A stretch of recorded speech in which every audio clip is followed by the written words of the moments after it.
사랑이라는 게요, 여러 가지로 설명되겠는데 오늘 저는 이 본문 말씀에 비추어서 사랑의 표현은 섬김이다라고 하고 싶습니다.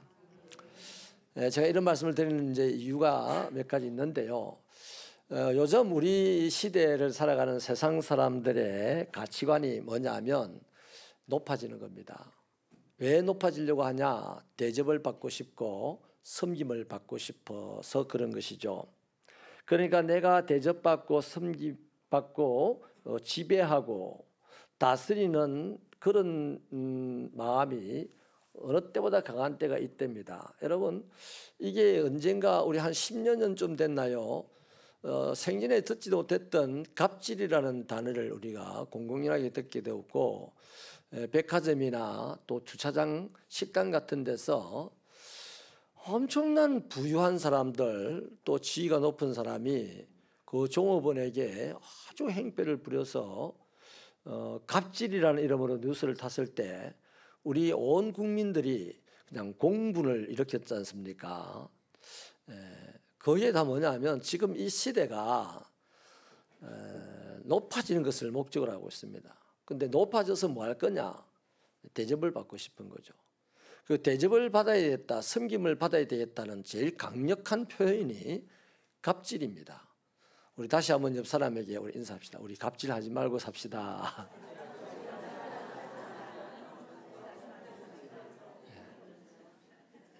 사랑은 갑질하지 않는 겁니다. 사랑은 섬기는 겁니다.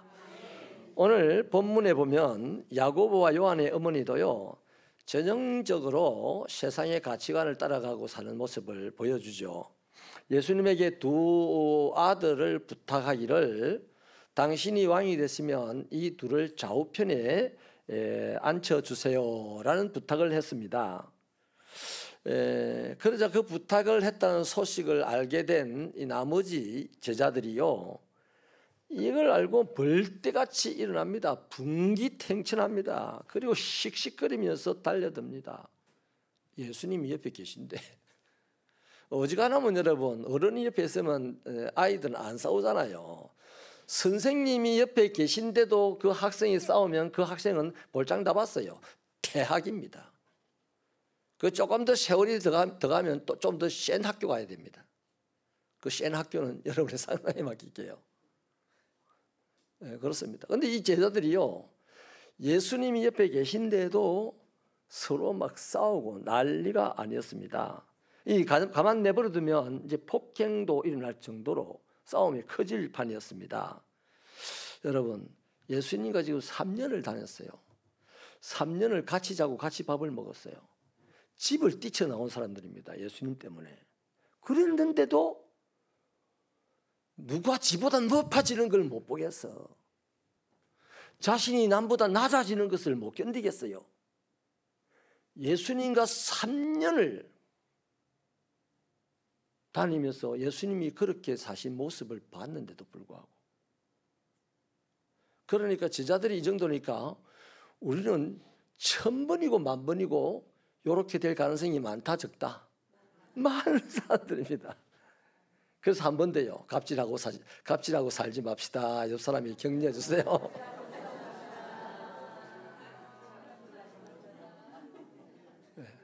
아이고, 제자들 참 못된 애가 아니고요, 제자들이 이 정도면 우리는 더 하지 않겠어요? 그래서 예수님은 이제 드디어 진지하게 제자들을 불러서 교훈을 하죠. 우리 25절을 한 번 더 읽으실래요? 25절 말씀 시작.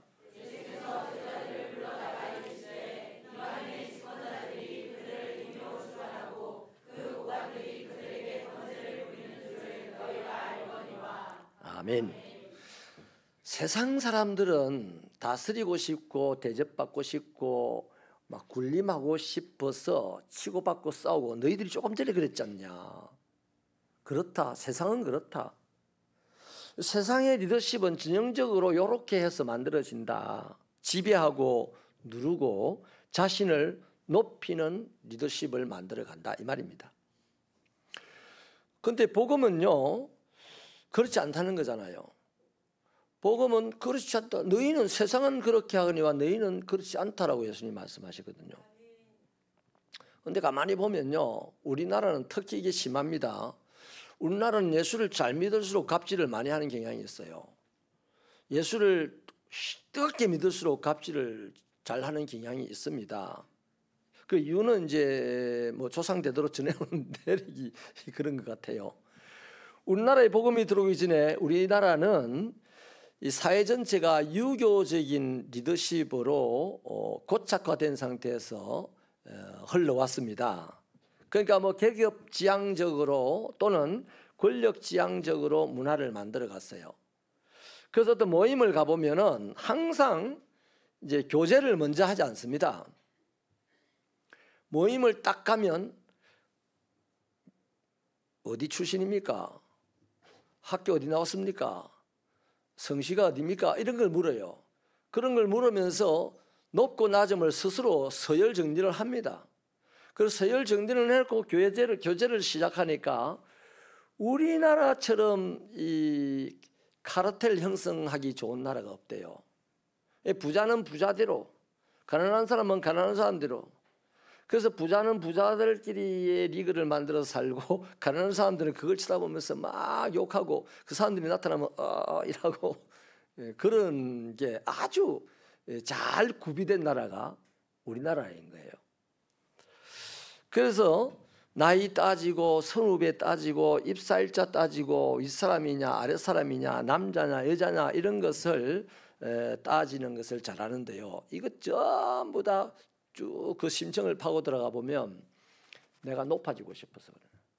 높아지고 싶은 욕망이 안에 도사리고 있어서 따져보고 내보다 높으면 엄매 기주고 따져보고 내보다 낮으면 확 이렇게 되는 군림하는 사람이 되는 거죠.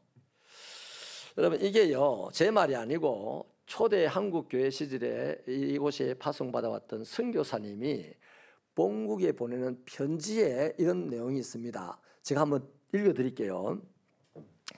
한국 사람들은 살고 있는 방에도 계급이 있습니다. 상석이 있고 하석이 있고 윗목이 있고 아랫목이 있습니다. 심지어 신체도 차별하여서 발가락을 천시합니다. 그래서 변변치 못한 사람을 보면서 발가락보다 못한 사람이라고 욕합니다. 이게 선교사님이 본국에 보낸 한국 사람들의 어떤 문화적인 모습이에요. 지금 우리는 우습잖아요. 그때보다는 많이 이제 발전이 된 나라에 살고 있으니까. 그런데 웃을 수 없어요. 아직도 우리는 창피한 데가 많아요. 우리 조상들 족보 이런 거 이야기할 때요 자랑하죠. 우리 조상 자랑 저는 그걸 잘 모르겠네요. 김에 김씨인 줄 알겠는데 그 다음 잘 몰라요. 근데 어떤 사람들은 뭐 김에 김씨의 무슨 파에 뭐 몇 대 손인데 우리 그 사람이 조상이 정성 판사 뭐다 이래 하죠. 근데 가만 들어보면요 자기 조상이 정성이다 판사다까지는 참 잘 말해요. 하다못해 동네 고을에 이방이라도 자랑을 합니다. 심지어 이렇게 나는 이런 사람도 권력자다 이거죠. 자랑을 하는데 그 이방 조상이 무엇을 했는지는 관심이 없어요. 말 안 해요. 그 조상 판사가 어떤 섬김을 했는지 어떤 다스림을 했는지 아니면 어떻게 백성의 피를 빨아먹었는지 이런 거는 얘기 안 합니다.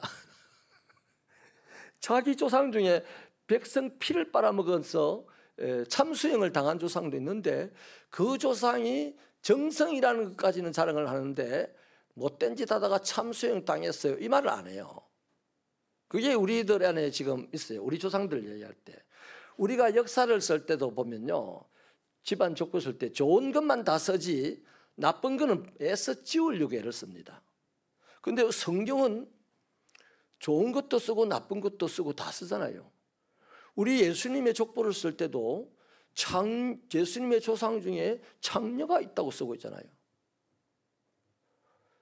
그만큼 열려 있는데 우리는 그만큼 닫혀 있어요. 사람이 닫혀 있다는 것은 높아지고 싶다는 얘기입니다. 여러분 이렇게 펼치면 어떻게 됩니까? 넓어지고 낮아지죠. 근데 쫙 힘을 압을 모으면 좁아지고 높아집니다. 우리는 압을 모아서 높아지려고 하는 그런 사고 속에 살아왔던 거죠.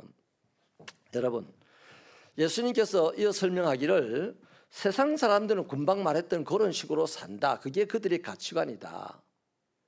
그런데 너희는 저희들과 같아서는 안 된다라고 말씀을 하는데요. 우리 26절, 27절을 읽어보시겠습니다. 시작.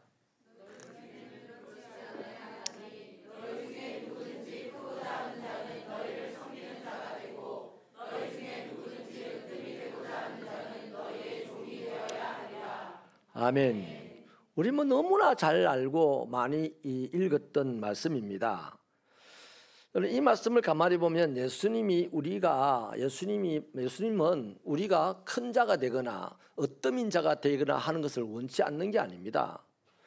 우리도 큰 자가 되고 싶고 우리도 어떠민 자가 되고 싶듯이 예수님도 우리가 큰 자가 되고 싶고 되었으면 좋겠고 어떠민 자가 되었으면 좋겠어요. 그런데 어떠민 자가 되거나 큰 자가 되는 방식이 세상 사람들과 다 같지 않다는 겁니다. 그러면 한마디로 뭔 말입니까? 우리는 하나님 앞에서 어뜸이 되어야 되고 하나님 앞에서 큰 자가 되어야 된다는 거죠. 세상 사람들이 나를 어뜸이다, 나를 큰 자다라고 평가해 주는 것을 뛰어넘어서 그들의 평가와 아랑곳 없이 하나님이 나를 큰 자다라고 평가하시고 하나님 나를 어뜸이다라고 평가해 주는 것을 기대하면서 오늘 살아야 되는데 그 사람이 어떤 사람이냐? 섬기는 자가 되어야 되고 종이 되어야 된다. 여러분, 이 섬김과 종이 된다는 이 표현 속에는요, 혼자 못 산다는 얘기입니다. 여러분, 아리스토텔레스라는 사람, 그 사람은 인간은 사회적 동물이다. 참 멋지게 말했어요. 그 철학만 말했어요. 철학은 생명을 일으키는 거하고 별 상관이 없습니다. 인간의 행복을 위해서 나온 학문이지만은 철학은 맨날 생각만 하고 지금도 이렇게 하고 있어요. 아이고. 저 초등학교 때 가보세요. 로댕에 생각하는 사람 아직도 생각만 하고 있어요. 철학은 영원히 생각만 하는 거예요. 그런데 이 신학, 기독교, 예수님은 생각은 당신이 이미 다 했대. 할렐루야. 생각은 다 했으니까 너희는 행동해라 이 말입니다. 그래서 종이라는 말을 쓰고 섬기라는 말을 쓰는 거예요. 종이다 섬기다는 상대가 있다는 얘기입니다. 두세 사람이 모였을 때에 종이 되고 섬기는 자가 되면 하나님은 그 사람을 어떤 치고 그 사람을 높은 사람으로 친다 이 말이에요. 그 사람이 다른 사람을 알지 못하는 비밀을 보여준다는 거예요. 그 사람에게. 이런 축복이 있기를 축원합니다. 그래서 예수님께서는요, 상대가 누구든지 사람에게 자기 자신을 칭할 때는요, 인자라고 칭을 합니다. 이거는 인자라는 말은 계급에 따라서 하는 말이 아니고 당신의 역할이 무엇인가를 보여주는 거예요. 예수님이 이 세상에서 신의 역할을 한 적이 없어요. 예수님은 이 세상에서 가장 사람 같은 삶을 살았던 분이에요. 참 사람으로 살았단 말이에요. 그래서 우리가 이 세상에서 예수를 믿으면 어떤 사람이 되냐? 신이 되는, 신의 경지에 올라가는 사람이 아니라니까요. 우리가 이 세상에서 예수를 잘 믿고 예수님을 깊이 믿게 되면 어떤 사람이냐? 참 사람이 되는 겁니다. 사람다운 사람이 되는 거예요. 그러니까 저 사람들은 자기가 높아져서 대접받고 섬김받고 군림하는 삶을 사는 것으로 인생의 행복을 찾지만은 우리는 뭘로?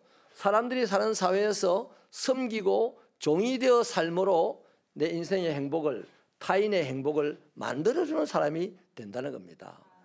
그래서 여러분, 섬길 때 우리가 십자가를 지고 갈 때 뭐라고 노래합니까? 즐거운 마음으로 십자가 지고 가라 하잖아요.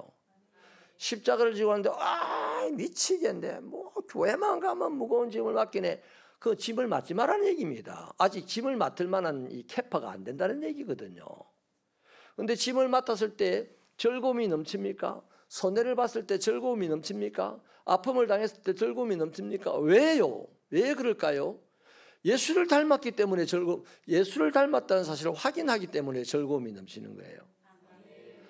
봐라! 더 이상 나에게 시비 걸지 마라. 나에게는 예수의 흔적이 있다. 나를 무식하다고 시비 걸지 마라. 나를 미련하다고 시비 걸지 마라. 나를 가난하다고 시비 걸지 마라. 나를 또 뭘까요? 우리 약하게 보는 게 뭐 이런저런 세상의 것들 가지고 나를 시비 걸지 마라. 나에게는 뭐가 있다? 예수의 흔적이 있다. 그 예수의 흔적이 뭡니까? 종이 되어 살 때 예수의 흔적을 갖게 되고 섬기며 살 때 예수의 흔적을 갖게 되는 거예요. 막 큰 소리 빵치고 막 이렇게 해라 저렇게 해라 뭐 한다고 예수의 흔적이 생기지는 게 아니에요. 믿습니까? 그래서 예수님은요, 하나님의 아들로서 인자로서 이 땅에 오신 이유를 잘 나타내는 것이 사람들에게 인자는 이렇게 한 겁니다. 사람들에게 하나님의 아들인 나는 뭐 신인 나는 신이 사람이 된 나는 성령을 이끌어가는 나는 뭐 이렇게 하면 사람들이 막 하지 않겠습니까? 그런데 예수님이 안 그러고 니하고 똑같은 나는 인자는 이랬단 말이에요. 여러분, 그래서 예수님은 자기가 온 목적을 분명하게 밝히고 있지 않습니까? 섬김을 받으러 온 것이 아니고 섬기려 하고 자기 목숨까지도 대속물로 주러 왔다. 이렇게 목적을 밝히는 거예요. 여러분, 그러니까 예수님의 본질은 섬김입니다. 예수님을 우리 사랑이다라는 거 잘 알아요. 사랑이다라고 아직 잘 알아요. 그래서 그분의 사랑을 받아서 내가 이제 군림하는 사람이 되려고 살짝 호도해버립니다.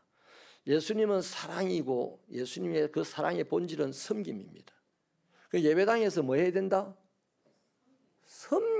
섬길 때 사랑이 발현되는 거예요. 섬길 때 저분은 하나님의 사랑을 제대로 받았고 하나님의 사랑을 지금 제대로 실천하는구나 라고 이해를 한다는 겁니다. 자, 예수님이 그렇게 섬긴 결과가 어떻습니까? 예수님은 고난을 당한 후에 부활의 영광을 얻으셨죠. 하늘과 땅의 권세를 하나님께로부터 받으셨죠. 또 모든 무릎을 그 이름 앞에 꿇게 하는 하나님의 역사가 있었죠. 모든 입으로 예수를 주라 시인하는 역사가 있었죠. 하나님은 이처럼 섬기는 자를 높여주십니다. 예수님의 본질이 사랑의 본질이 섬김이니 저와 여러분의 삶의 방식도 뭐여야 된다? 섬김이어야 되는 거예요. 그러면 누가 높여준다? 하나님이 높여주신다는 거예요. 여러분, 옛날에 그 테레사 수녀의 그 수기를 읽었던 적이 있는데 아주 옛날에 감동을 받았던 한 구절이 지금도 이 말씀을 준비하면 생각이 나네요. 테레사 수녀 나이가 많았습니다. 이제 뭐 하면서 걸어가다 쉬어야 되고 하는 그런 나이인데 오늘 아침에도 어김없이 일어나가지고 이 수녀원의 그 마당을 이렇게 뭐 구부정한 허리로 하면서 쓸고 있는 거예요. 그래서 사람들이 지나가면서 답답하다, 쉬지, 그만했으면 됐지, 뭐 이렇게 이제 핀잔을 마음속으로 주고 가는 사람도 있고 뭐 이런저런 사람이 있는데 한 청년이 이 수녀에게 질문을 합니다. 수녀님은 수녀님보다 더 높은 지위에 있는 사람을 보면 부럽지 않으세요? 이렇게 물었어요. 그래서 수녀님이 그 청년을 보고 빙긋이 웃으면서 허리를 숙이고 섬기는 사람은 높은 데를 쳐다볼 시간이 없네 이러대요. 허리를 숙이고 섬기는 사람은 높은 데를 쳐다볼 시간이 없대. 우리 잠깐 높은 데 쳐다보다가 막 넘어지거든요. 말씀을 마치면서 이 말씀을 드릴게요. 한 청년이 아주 그 눈이 펑펑 쏟아지는 날, 이런 날 산에 한번 가보고 싶다 해서 등산을 했는데 마침 눈밭에서 넘어져 가지고 낭떠러지에 떨어지게 됩니다. 정신을 잃었는데 정신을 차려보니 어떤 산골에 가난하게 살아가는 한 남자분의 집에서 깨어났어요. 그래서 그분의 이제 정성스러운 간호를 받고 몸을 이제 추스리게 돼 가지고 떠나면서 이제 묻습니다. 그동안의 신세를 너무 많이 졌고 너무 감사한데 이 나의 생명을 살려주신 그 은혜를 보답하고 싶으니 어르신 이름과 주소를 좀 가르쳐 주세요. 이렇게 이제 했대요. 그 이제 이 어르신이 또 씩 웃으면서 제가 저도 하나 물어볼 테니 답해주면 제 이름과 주소를 알려드릴게요. 이랬어요. 그래서 청년이 쫑긋하고 이제 질문을 들었는데 이분이 하는 질문이 뭐냐면 그 성경에 나오는 그 순한 사마리아인의 이름하고 주소를 좀 가르쳐 주세요. 네? 여러분 무슨 얘기입니까? 이렇게 섬기는 사람들이 행복하지 않겠습니까? 뭘 바라고 섬기겠어요? 네? 행복해서 섬기는 겁니다. 자, 질문합니다. 예수 믿습니까? 예수 믿는 것 때문에 행복하십니까? 섬기십시오. 그러면 그분의 사랑이 여러분을 통해서 이 땅에 드러날 줄 믿습니다. 하나님 아버지 감사합니다. 오늘 또 온전히 여호와 아버지 하나님의 집에서 이 거룩한 주일을 하나님 섬기는 일에 다 드리고 이제 나아갑니다. 세상에 나아가서 아버지 하나님 환난이 다가오는 이 세상 가운데 참 그리스도인으로 살게 하여 주시고 참 사람으로 살게 하셔서 예수님의 모습을 세상에 빛으로 보여주는 우리들의 삶이 되게 하여 주시옵소서. 이제부터는 섬기는 삶이 체질화되게 하여 주옵소서. 예수님의 정신을 배워서 기도로 섬기고 구제로 섬기고 선교로 섬기고 예배로 섬기고 중보로 섬길 수 있는 우리가 되게 하여 주옵소서. 예수님 이름으로 기도하옵나이다. 아멘.